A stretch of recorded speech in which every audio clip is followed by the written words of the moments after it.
Ramesh, next யாரும் இருக்காங்களா? Sir ஆமாம் சார். பாஷான்னு ஒருத்தர் வெயிட் பண்ணிட்டு இருக்காரு. யோ, முஸ்லீம்லாம் நம்ம கம்பெனிக்கு எப்படியா செட் ஆகும்? சரி, எனக்கு நான் பார்த்துக்கிறேன். பாஷா, உங்கள் ஸ்கில்ஸ் எல்லாம் டாப் கிளாஸ். ஆனால் எங்கள் கம்பெனி உங்கள் கம்யூனிட்டி ஆளுங்க கூட டீல் பண்ணுறது கொஞ்சம் காம்ப்ளிகேட்டடாக இருக்குமோன்னு ஒரு பயம் இருக்குது. சார், ஒரு சின்ன விஷயம்.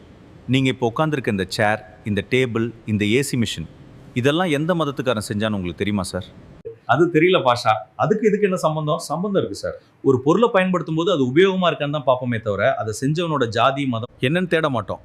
ஆனால் ஒரு மனுஷங்கிட்ட உழைப்பு இருக்கும்போது மட்டும் ஏன் சார் அவரோட பேரை தேடுறீங்க? சார், வெயிலில் நின்று வேலை செய்யும்போது வர்ற வேர்வைக்கு மதம் கிடையாது. கஷ்டப்பட்டு உழைக்கும் போது வர்ற திறமைக்கு ஜாதி கிடையாது. நீங்கள் ஒரு மிஷின் வாங்கும் போதே அதோட குவாலிட்டியை பார்க்குறீங்க. அப்போ ஒரு மனுஷனை வேலைக்கு எடுக்கும்போது மட்டும் ஏன் அவரோட அடையாளத்தை பார்க்குறீங்க? கரெக்ட் பாஷா. நான் ஒரு மேனேஜரா யோசிக்காம ஒரு தப்பான கண்ணோட்டத்தில் யோசிச்சுட்டேன். உங்க தெளிவான பேச்சு எனக்கு ஒரு பெரிய பாடத்தை சொல்லி கொடுத்துருச்சு. Welcome to the team. மிக்க நன்றி சார். திறமைக்கும் உழைப்புக்கும் பேர் கிடையாது சார், அதுக்கு வெற்றி மட்டும்தான் அடையாளம்.